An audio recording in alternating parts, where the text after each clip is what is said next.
Akkam jirtu daawwattoota fi hordoftoota sagantaa Galoo Show qophii ayyaana qilee yookaan immoo ayyaana dhalachuu gooftaa keenya Yesuus Kiristoosiin ayyaaneffachuu fi mana raajii qabeessaafaatti argamnee jirra. Mana keessan teessanii qophii keenya kana hordofaa nyaataaf dhugaatii keessan tun irraanfatiin akkuma jirutti baga nagaanii ayyaana kana geessanii baga waliin geenye jecha mana isaaniitti ayyaana kana dabarsuuf dhufnee jirra. Turtiin keessan amma dhumaatti na wajjin haa ta'u. Baga nagaa geessan. Baga nagaan dhufta. Ayyaana qilee yookaan immoo ayyaana dhalachuu gooftaa keenya Yesuus Kiristoosiin sababeeffannee wal arginee jirra. Mee ayyaana akkamitti dabarsitu isin ayyaanni maal isiniif? Ayyaanni nuyi egaa yeroo hundumaa ayyaana Kiristoos keessa jirra. Nuti warra duuka buutuu Kiristoos taanee tokkoon warra gooftaa Yesuus Kiristoos amanee fi yeroo hundumaa nuyi ayyaana Waaqayyoo keessa kan jirrudha. Garuu adda godhee guyyaa yaadannoo kana akkasittiin asitti argamtanii isinis nu gidduutti argamtanii bara baranaa baroota hundumaa keessa adda kan godhu isiniin mana kanatti argadhee namootan kabaju baay'ee akkasumas Paaster Dhaabaa akkasumas Riyaakoo Henook akkasumas obboleettii keenya Itiyee Xajjittu kan jedhamtu kan nu bira dhaabbatanii hundi keessan asitti argamuu keessanii baay'ee na gammachiiseera. Ayyaana wajjin wal qabsiisanii yeroo baay'ee tajaajiltoota rakkoo gurguddaa jira. Mee ayyaana akkamitti dabarsitu isin? Maatii tajaajiltoota keessa rakkina guddaa jira. Maal jedhama? Komii akkasii kaa waan ta'eef yeroo baay'ee jechuudha. Maal inni jennaan tajaajiltoonni yeroo argatanii mana isaaniitti ayyaana dabarsan wanti jedhamu waan jiruuf mee gara warra manaatti deebineetu isaan gaafanna jechuudha. Akkami ayyaanni akkamitti dabarsitu isin? Ayyaanni kun ayyaana gaariidha. Jechuun baay'ee speeshaalii ta'ee kan itti mul'atudha. Guyyaan irraa guyyaa gammachuuti. Jechuun carraa akkasii argadhee isin wajjin ayyaana kana ba'uuf baay'ee guddaan gammadu. Yeroo baay'ee tajaajiltoonni akkuma silas ni kaasee manatti argamanii yeroo argatanii waan jedhu komiin akkasii waan ka'uuf mee immoo gara paastariifaatti deebina. Isin biratti ayyaanni akkamitti dabarsu ayyaana? Ayyaanni yeroo hundumaa nuti ayyaana Waaqayyoo keessa kan jiraannu wanti nuti goonu hundumtuu namaaf barumsa akkaataa ittiin ta'u yaaddannoo gooftaa keenya Yesuus Kiristoos jireenya inni dabarse lafa kanarratti akkaataa kanaan gooftaa yaaddachaa dhalachuusaa akkaataa inni namaaf of dabarfamee too kenname yookaan Waaqayyo abbaan toluma namaaf biyya lafaatiif dabarsee too isa kenne kana Kiristoosiin ayyaana isaa yaaddachaatti gooftaa kabajna nuti. Amma isin keessumaa ayyaana Waaqayyoo keessa jirra jettanii ayyaana waggaa akkamitti dabarsitudha gaaffiin kun guddaan isa kana wajjin wal qabsiisanii maaliif komiin ka'u yeroo baay'ee waan jiruu fi manatti argamanii yeroo maatiif hin kennanii kuni waan jiruu fi mee isa kana ibsaami. Inni kuni dhugaadha yeroo baay'ee ayyaana irratti namoonni baay'een amantoonni waaqeffachuu dhiisanii baay'een isaanii mana isaaniitti kan dabarsan jiru. Nuti garuu tajaajila irraan yookaan Waaqayyoon tajaajilu yookaan saba kana tajaajiluu irraa kan ka'e yeroo baay'ee yerootti maatii miinu yookaan maatii biratti argamuu dhabnullee jira. Egaa inni kun waanuma jiru jechuudha. Gama raajiitiin takka asin deebisa. Mee ayyaana dhalachuu gooftaa keenya Yesuus Kiristoosiin kan akkamitti yaadattu isin? Kuni yaadannoo keessa kootii banneedhasi. Dhalachuu isaatiin wanti haaraan ta'e. Dhalachuu isaatiin anaafis wanti haaraan ta'eera. Yeroo baay'ee namoonni jechoota baay'ee kaasuu dandeenya. Yaadannoo dhalachuu gooftaa Yesuus Kiristoos jenna. Kan inni ittiin yaadachuu kan inni dagachuu hin dandeenye yoomiyyuu taanaani mucaan nuuf dhalateera. Ameen. Bara kana akkuma kana yaadannoo kanallee keessa kooti kan inni namanne mucaa waggaa 6 nuuf dhalateetti mucaan kun amma fakkeenyaaf hin guddatte. Ayyaana qilee yookaan immoo ayyaana dhalachuu gooftaa keenya Yesuus Kiristoosiin kan maaliif yaadattu? Kanan itti yaadadhu ayyaana dhalachuu gooftaa Yesuus keenya kanan itti yaadadhu jechuudha. Nuuf dhalachuu isaatiin fayyinni nuu ta'eera. Sababa fayyinni nuu ta'e kanaaf yeroo hundumaayyuu kanan itti yaadadhu fayyuu koo yaadadha. Deebi'ee biyyi keenya biyyi lafaa kuni kan isheen fayyite ni yaadadha. Kanaaf iyyuu yaadannoon koo inni guddaan gooftaa Yesuus fayyisaan lubbuu keenyaa nu dhalachuu isaa yaadadha jechuudha. Dhalachuu gooftaa keenya Yesuus fayyisaa lubbuu keenyaa wajjin wal qabsiistee yaadatta. Baay'ee namatti tola. Baay'ee namatti tola. Baay'ee. Daawwattootaa fi hordoftoota sagantaa Galoo Show mana keessan taa'aa buna keessa birziinis asis jira waan hin irraanfatina nanuun addaa gidduutti maaloo. Birzii isa furdaadhaan keenya. Baay'ee namatti tola. Yeroo darbee gaaffiif deebii wajjin goonee turre raajii qabeessaa fa'aa wajjini. Bakka tajaajila isaanii lafa duwwaa yookaan immoo iddoo itti wangeelli hin geenye ga'anii keessumaa magaala keessaa ba'anii gara baadiyyaa deemanii achitti tajaajila isaanii jalqabanii naannoo sanatti lubbuu baay'ee horachuutiin waldaa baay'ee hundeessanii jiru. Isa sana ijaan arginee viidiyoo isaas isin biraan geessisuuf jechaa jirra. Mee viidiyoo kana daawwannee walitti deebiin.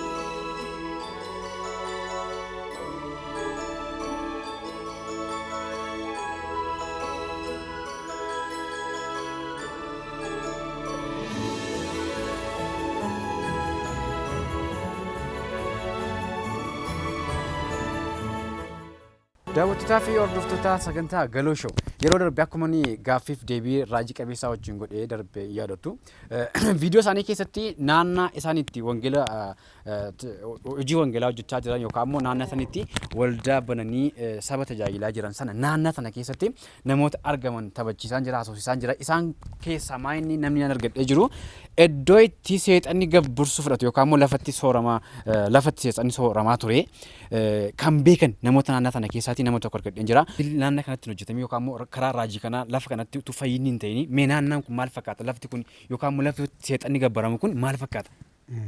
Gooftaan sina eebbisu baay'ee gaaffii gaarii na gaafattan.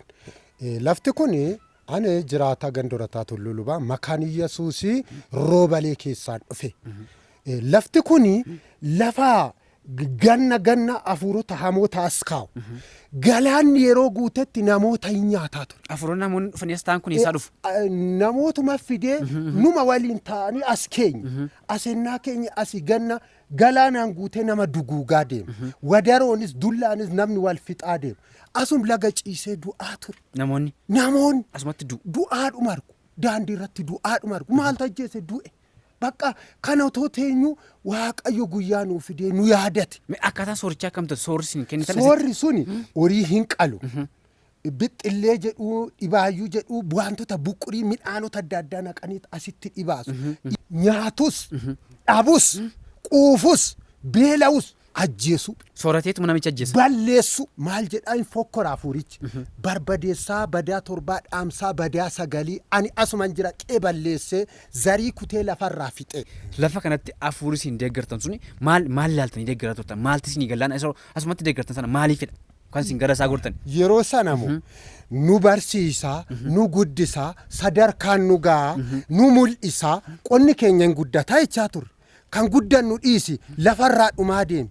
Zariin lafarraa dhumaa deemi. Inuma gabbarra, inuma dhuma garuu, inuma saganna, inuma du'a. Watuma sagadatu ajjeesa. Akkasuma kaan ajjeesuun beekaadha. Nun ajjeesin jennee jalatti kufne. Ittuu itti caala. Ittuu caalu nama.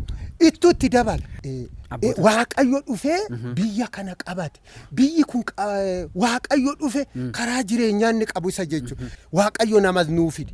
Baras nuu fide. Mee erga raajii fa'aa dhufaniiti jijjiirama akkamii jira gamee kana wajji wal qabsiisanii amma isin namoota fixaa ture eebba keenya qabee ture sarkaan guddina keenya gadi malee ol hin daballeettan amma karaa nama kanaa Waaqayyo biyya kanaaf fayyina erga fide jijjiiramni isin agartan maal fa'i?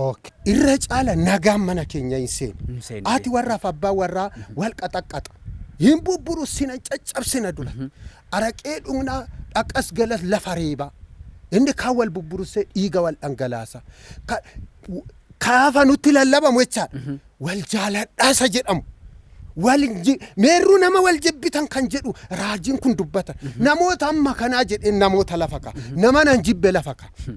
Nama sana dhaqiitii araara godhiif jedha. Dhibeen si keessa jirullee si keessaan buqqa'u jedha. Maal jechuudha jedheen dhaqeen nama tokko dhiifama godheen mana isaatti manooraa isaa dhaqee. Seexanni sun inni kana duraa fakkaraa ture? Gara seenuun qabu kaayeessa dhaqa. Gara koo dhufe nan ari'a achi soo dhaqeen ari'u. Walumaa gala gabbarsichi badeeraadha. Badeera dhokateera hin jiru. Karaan jireenyaa na malee jedheera ka dubbateera numna qabu. Waaqayyo. Mee akkamitti gara fayyinaa kanatti dhuftan immoo? Gara fayyinaatti akkamitti dhuftan? Akkamitti fudhattan Yesuusin? Yookaan immoo fayyisaa lubbuu keessanii godhatanii Kiristoosni akkamitti fudhattan? Isaantu isin lallabe immoo hojii isaan hojjetan agartaniiti immoo maal dhageessanii dhuftan? Duraani haadha hiyyeessaayyuu saamaa ture anumti. Innaan afuricha malkaa kanatti waaqessu asiyyuu innaan galee haadha hiyyeessaa nan saama. Rakkataa'uun arge irraan fudhadha.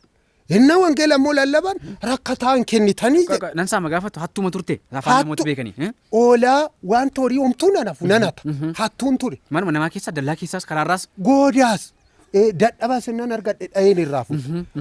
Raajiin tokko dhufeera jedhee haati manaa koo immoo jidduu kanatti na jalaa dhibamte. raajii kana nan ganzaba dhabe asuma fide waldaa lafa onaa wayii itti jaare asuma ooncee kana keessatti. Achuma haadha manaa koo tirsee suuta jedhee ganama baasee guyyaa singe haadha hiyyeessaa kan gargaaru nan arge. Ani immoo saamaan ture faallaan hojjechaa ture isa malkicha faan. Inni immoo gargaara haadha hiyyeessaadha. Ani saamaan ture. Hojii gaarii inni hojjetuun gara waldaatti dhuftan yookaan immoo gara amantii kanaatti dhuftan moo isinii dallabameetu yookaan dhugaa ba'umsi isinii ba'ame jira? Nan arge jechuun inni jedhuu fi haadha manaa koo dhibamtuun fide. Waldaa dhuftaniitu? Tirseen fide suma raajii qabeessaa jedhamu kana bira. Innaan fidu immoo baadheen fide. Innaan galu immoo qaqqabuun dadhabe. Fiiganii kaani? Deemtee galte qeettan qaqqabe. Maal immoo jedhe addisuma natti ta'e ammas. Ammuman bulu addisii natti ta'e. Deemsi koo sitti fufe. Eessa immoo dhufee innaan laalu inni immoo daaraa keessa ciisee boo'ee kadhata. Mee warra gara amantii kanatti dhufneef maayini dhaamsi keessan? Dhaamsi koo ammallee icciitii dhoksaan dhaloonni baay'ee warri hafan warri hin dhageenye Waaqayyo fayyisaa akka ta'e akka jireenya qabu warri hin dhagayin gara Waaqayyootti akka deebi'an. Naannaa kana warra jiraniifoo? Nagaan Waaqayyo malee hin jiru. Jireenyi fayyinni Waaqayyo malee akka hin jirre ammallee nagaan koo Waaqarraa isaaniif haa ta'u. Karaa Waaqayyo malee hin jiru. Jireenyi Waaqayyo malee hin jiru. Kanaadha.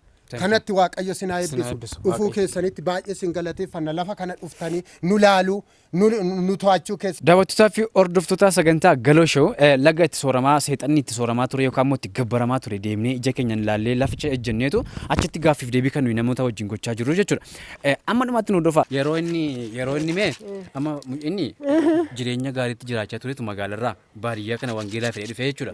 Amma yeroo sana inni dhiisee akka inni deemuuf waan gootan qabdu moo asuma taa'ee akka inni tajaajilu gargaaraa turtan? Garan itti goreeyyuu akkanatti ana dhiisiti ilmaan kooti faana naannofti. Duukaan naanna'u miti jajjabeessaa turtanii?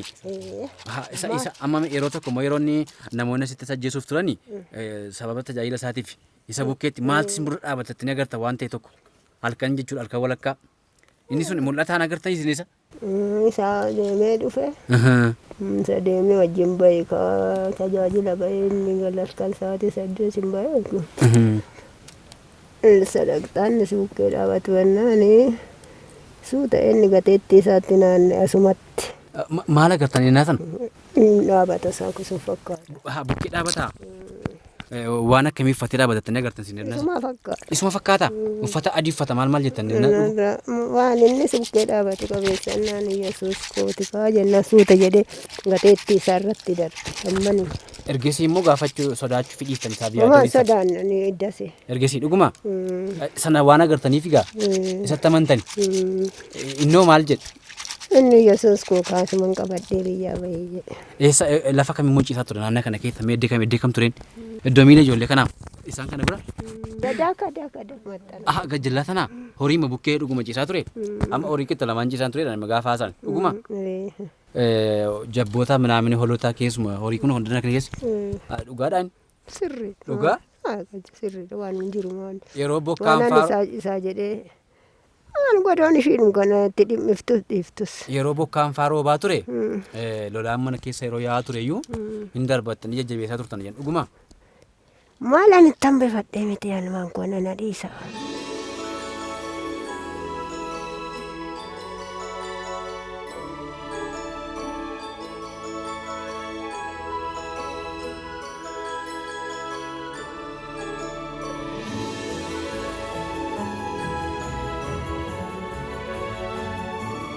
Gaaffiif deebii namoota raajii qalbeessaa bukkee jiran yookaan immoo naannaa inni itti hojii wangeelaa hojjechaa jiru sana deemnee viidiyoo tokko isin dhiyeessinee turre jechuudha.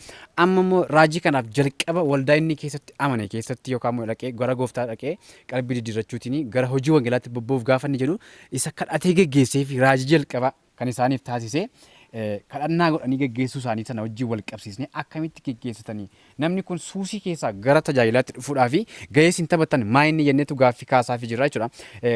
Turtiin keessaa nama namatti hojii haa ta'u paaster baga nagaanii asitti nuuf argamtanii dursa gaaffii gooneefi ture raajii qabeessaa fi akka gara waldaatti deebi'anii utuun turiin waldaa sana keessaa bahee gara ergama wangeelaatti gaafa inni ka'uuf jedhu kadhattanii geggeessitanii jedhama. Mee maal amantanii gara lafa duwwaatti geggeessitanii moo miindaa isa kam laattanii fitu kan isin karaara buusan mee maal waa'ee kana kaasamii?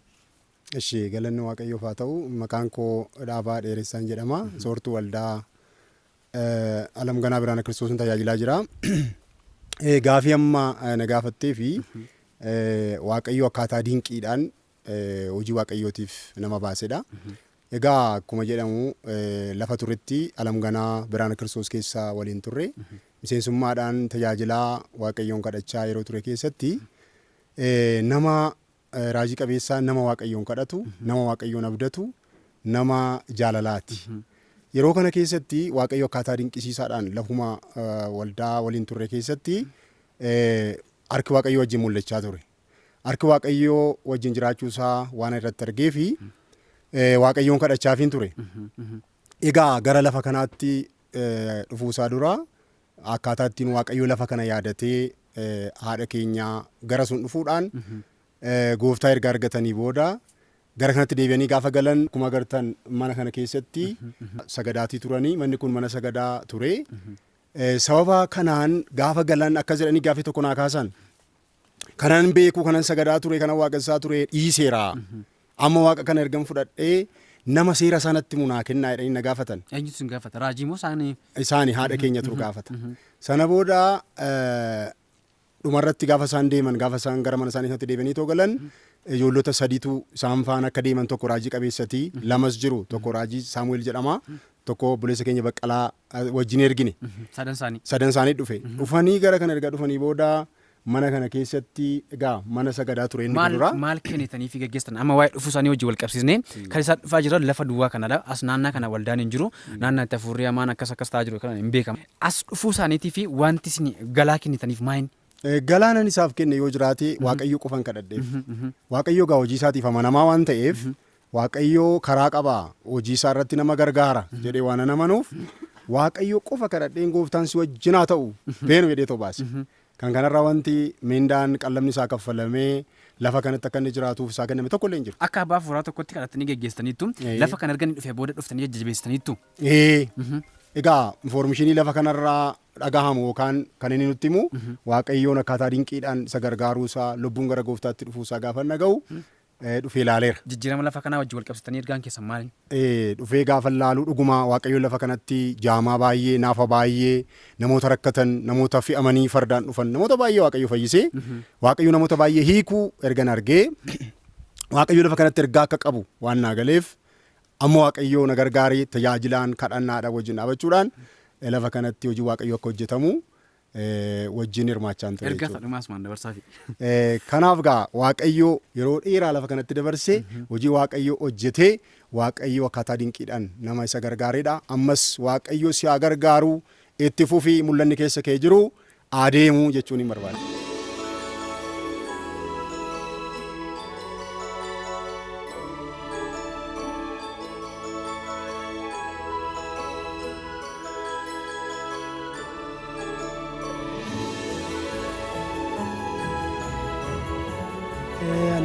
Jiraata ganda horataa Tulluu Lubaan jedhama. Maqaan koo Saxinaafuu Alamuun jedhama. Raajiin kuniin dhufe jennaanan ani waaqumarraa bu'e jennaanan kooraa farda hanqadheen farda leexoo qabadhe. Farda leexoo innaan qabadhu karrum duratti na simee harka kee ol qabinaan jedhee gooftaa na fudhachiise. Gooftaan asumatti dhufeetan gooftaa fudhadhe. Maqaan koo maqaan gindii keessaa Axinaafuu jedhama. Maqaan koo diinni naa baasee tokko ayyalee jedhu tokko tuqamaa ta'e. Afuroonni hamaa naannaa kana qe'ee kana dhuunfatanii jiraachuu isaanii Waaqayyo karaa nama kanaa akka cabse dhugaa ba'aa jirtu. Isa kana wajjin wal qabsiisnee lolli isarratti kaa'amaa ture jechuudha. Mee waa'ee lola kanaa wajjin wal qabsiisanii qawween itti tokkaa ture boombiin itti dhoofamaa ture kan jettan sun maayin isa kana wajjin wal qabata. Dhugumuma illee dhugaa Waaqayyooti. Boombiinis itti tokka'aa ture. Meeshaanis itti dhuka'aa ture. Eeggataniillee kan dadhabe shugguxiillee kan baasee harkisaa akkanatti hafeen jira. Akkamitti ittiin tokka'in hafe?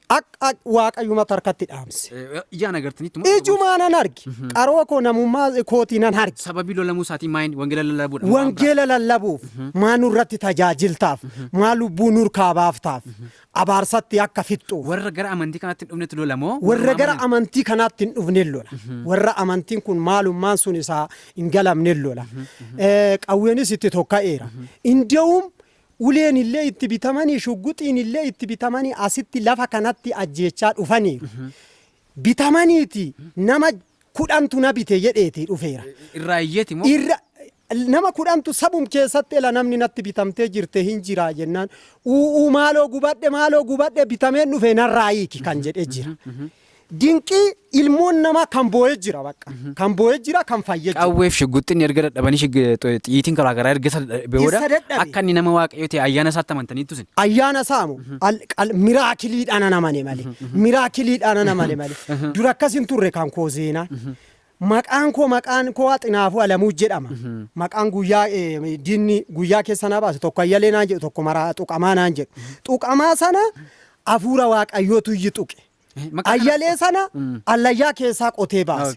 Gandi kun maqaa isaatiin gandi qonyee gandi orataa tulluu lubaa gandi kuyoroo sokolluu sababii isaatiif gandi kun jijjiiramte gandi kun. Eessaa bu'e kun waaqaanuu dhufe jedhanii. Naannaa kana wajjin wal qabsiisnee hawaasa naannaa kana gochuun wangeelatti hin amanneef ergaan keessan maal? Dhaamsi keessan yookaan immoo dhaamsi koo adaraa keessanii ammayyuu adaraa keessan anumayyuu laalaa isumayyuu laalaa lubbuun hin amanne amana. Lubbuun gara wangeelaa hin dhumne wangeelota irratti harka keessan kennadha yesuusitti harka keessan kennadha. Qabeenya biraa miti yesuusin qabeenya horadha. Gamoo ijaaruu miti. Obboloota koo gamoo ijaaruu miti kaaree bituu miti. Yesuusitti hidhannoo keessan godhadha. Amma immoo wantin jechuu barbaade garri biraa suufii uffateet katamaa keessa deema. Obboloota koo sinumtu kan lafa onaa kana lafa badduu kana dhuftanii ijumaanuu nu argitanii baay'iseen sin galateeffadha baay'ee naa galatooma. Baay'ee naa galatooma sinis jiraadha.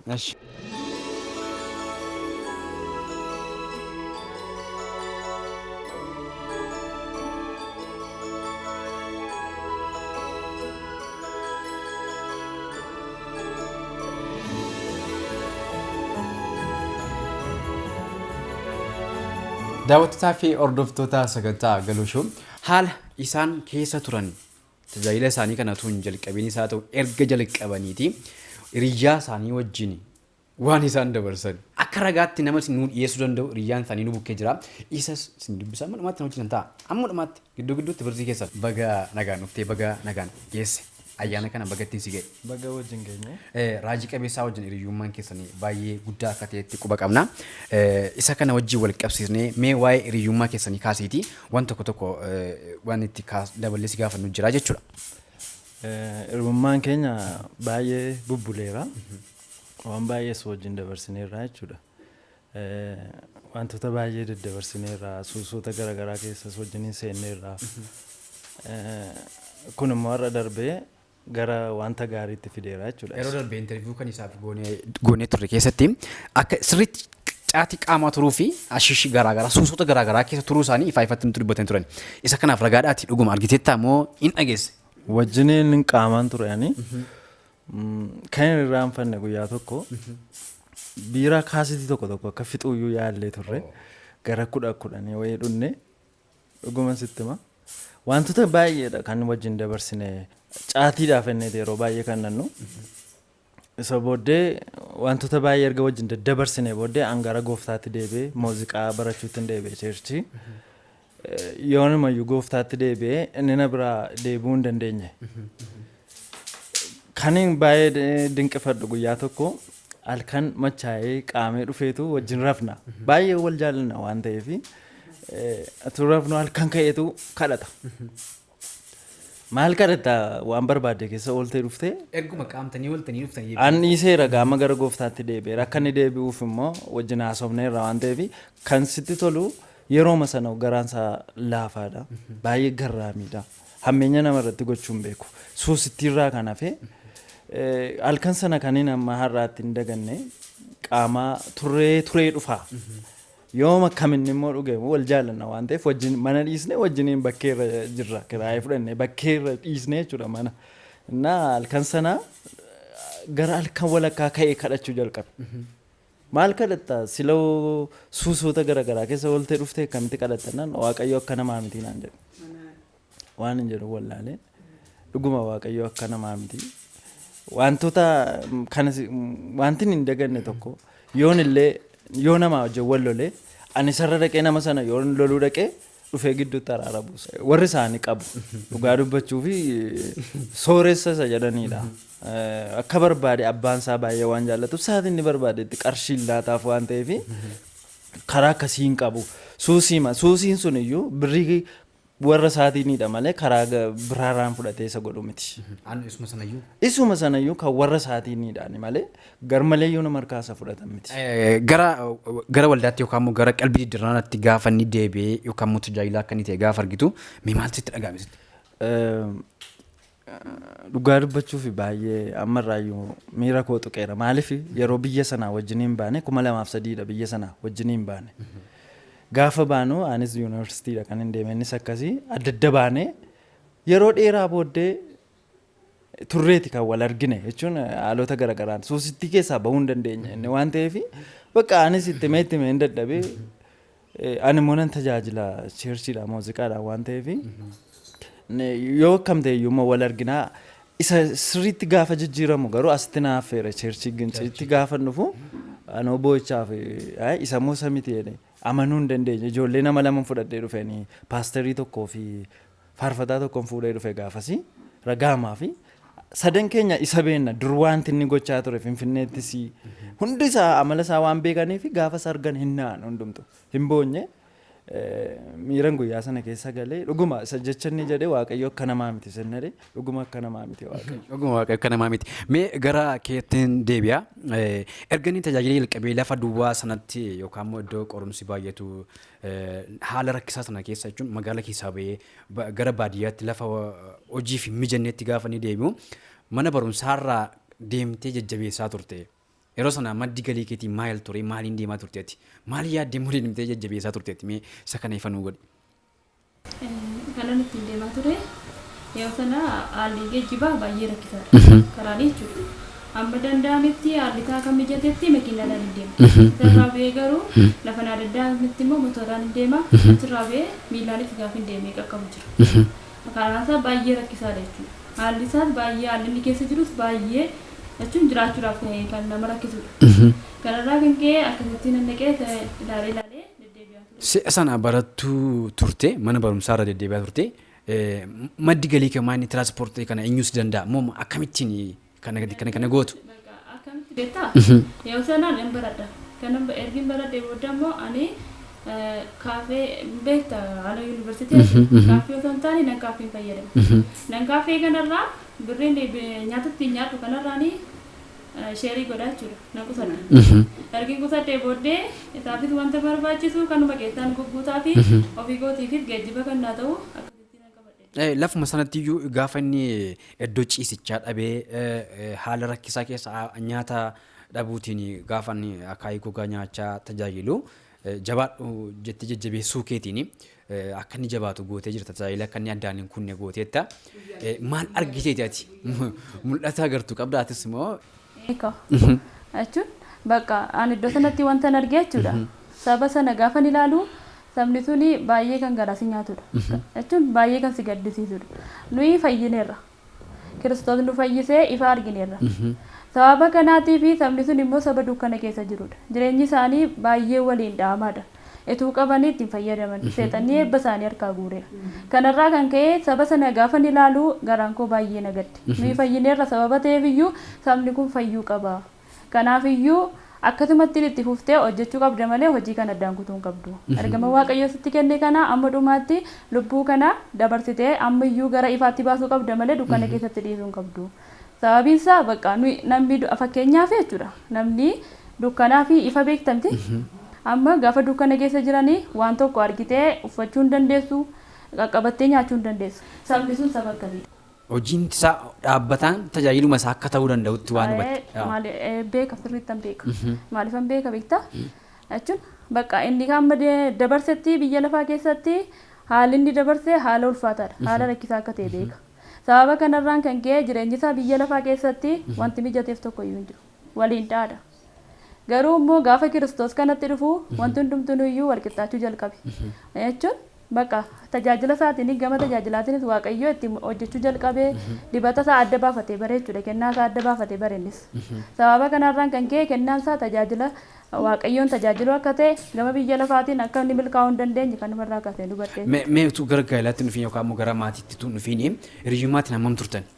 Gara maatiitti gara isaa wajjin tun dhufi immoo isaa wajjin tun dhufini dursa inni kan inni ittiin dabare jechuudha gara maatii kootti ittiin dabare jalqabaa jechuudha tuna bariin dura maatii koo bukkee deeme biyya gaafa deemu maatii koo wajjin jalqaba wal bare inni jechuun bakka nama gara laafessa nama garraamida baay'ee jechuun gad of deebisuun amala isaadha baay'ee of tuulummaa kanatti hin beeku abbeen koo immoo tajaajilaadha.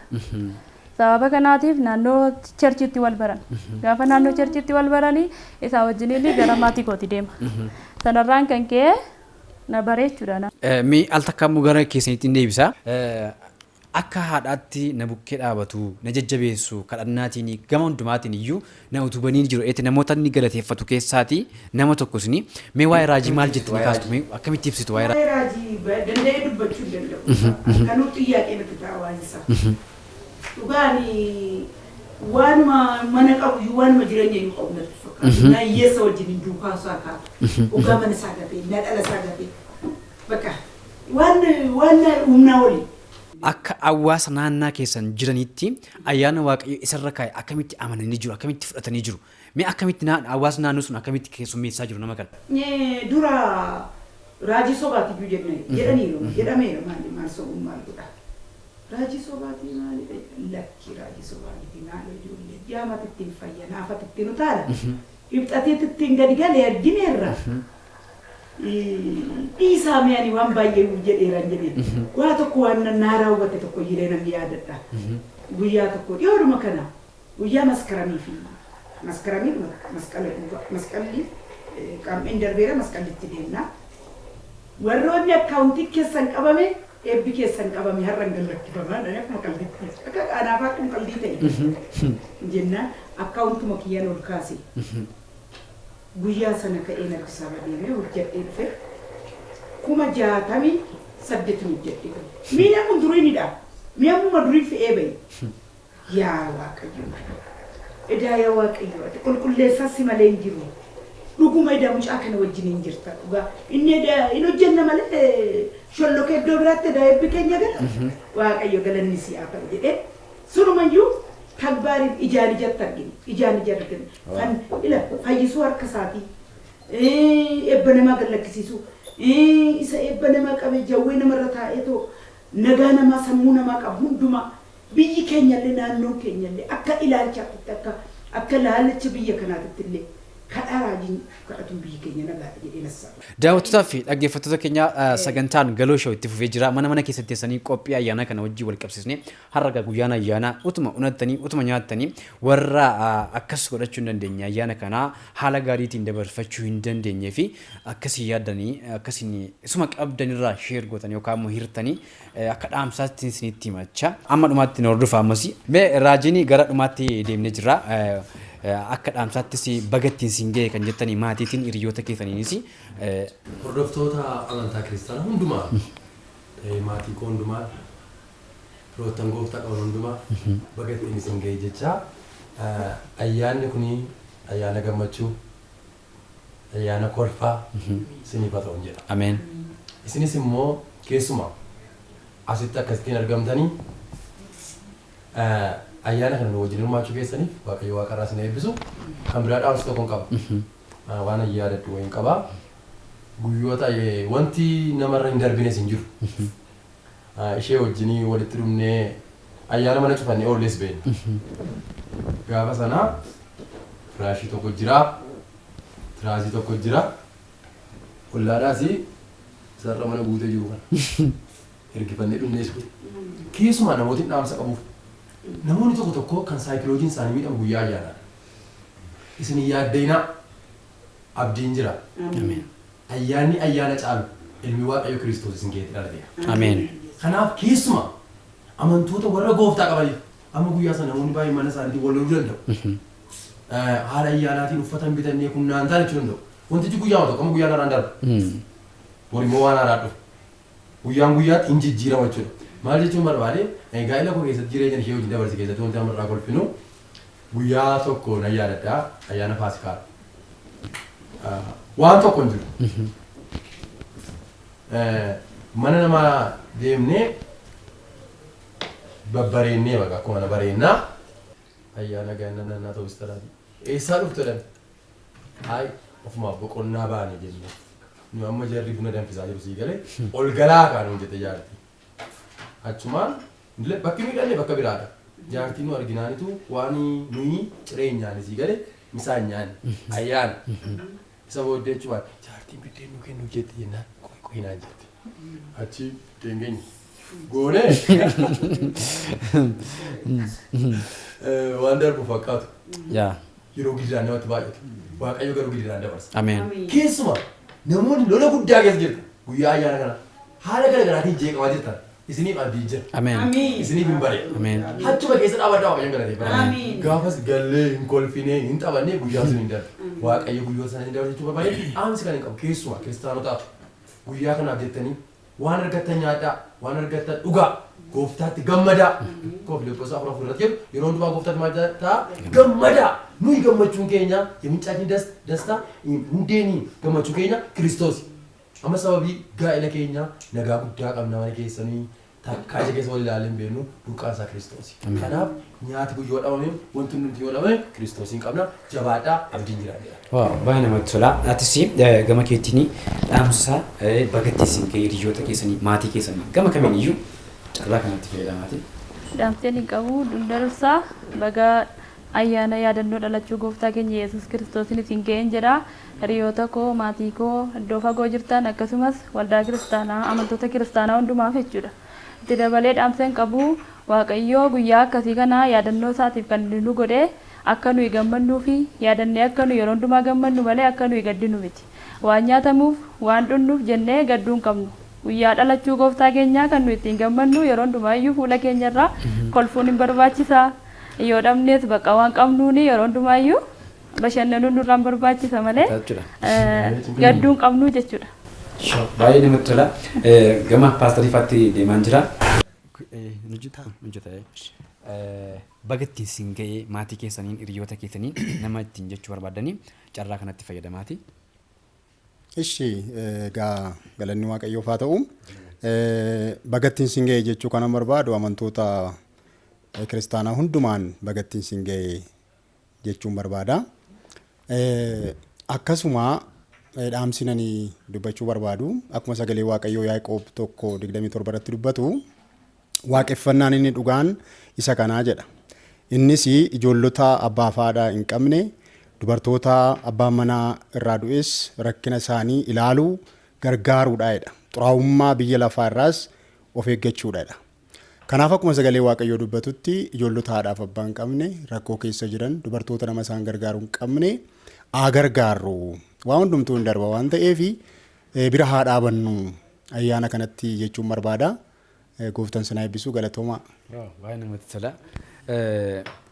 Egaa dhaamsa bagattiin siin ga'ee kan jettuu fi dhaamsa simatti carraa kanatti fayyadamtee dabarfatta.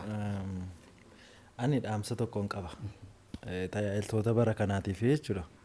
Amma obboleessa keenya raajii qabeessaanii waaqayyo gargaaree baadiyyaa magaalaa tun jedhiin iddoo hundumaatti gatii baaseeti lubbuu gara gooftaatti kan fidee jechuudha. Tajaajilaan kamiyyuu waldaan kiristaanaa kamiyyuu qabeenyaan see qarsheetu hin ta'in lubbuudha jechuudha. Waaqayyos kan inni barbaadu kana dhaamsin qabu nama kana mucaa makaleessa waaqayyo kaaseedha. Warri isa dura waggaa meeqa tajaajilan jiru. Ituu cheersoota jiran kana mandaruma tokko keessa 6-7 banuu dhiisanii ituu deemanii lubbuu gara gooftaatti fidanii kan hin dhaamu. Maaliif amma bakka amma sila deemne turre ilaalleerraa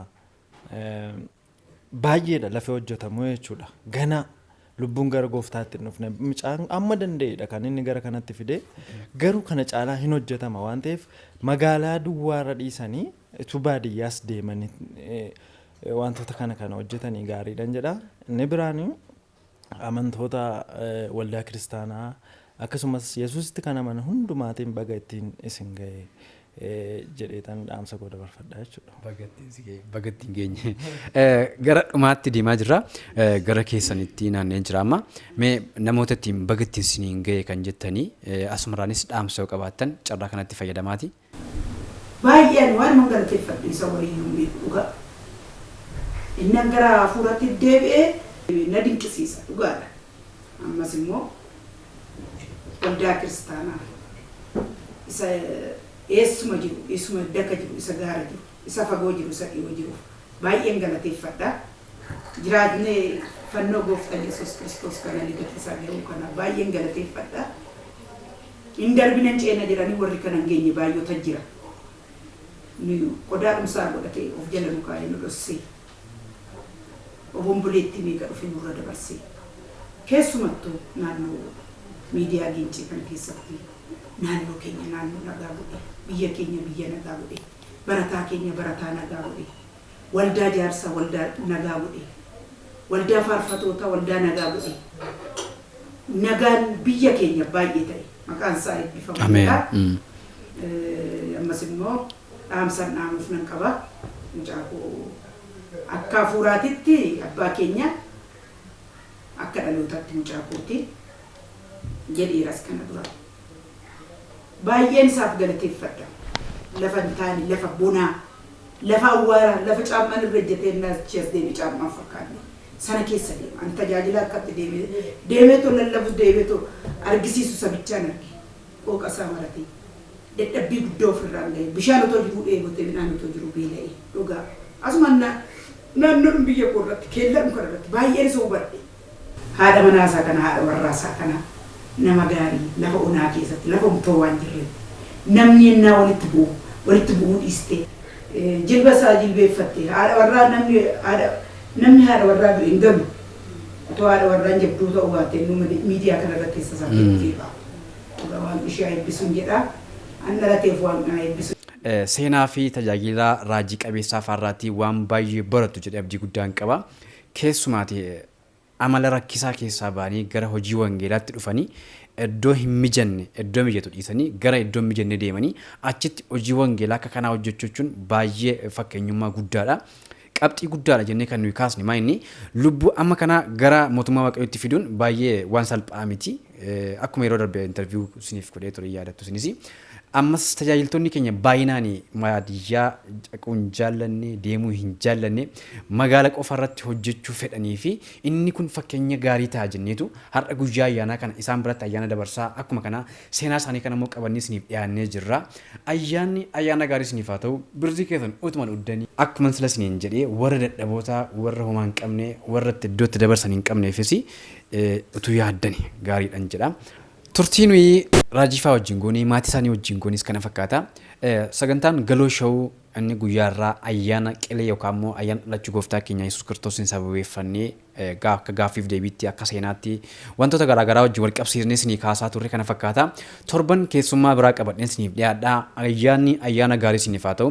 Sagantaan 7 ispiriitii gubbaarratti isiniif dhiyaatu sagantaa galoo shawuu taansii kan hin dhiyaatu toora tooraan isin qaqqaba waan ta'eef asumaan nu hordofaa jecha nagaatti.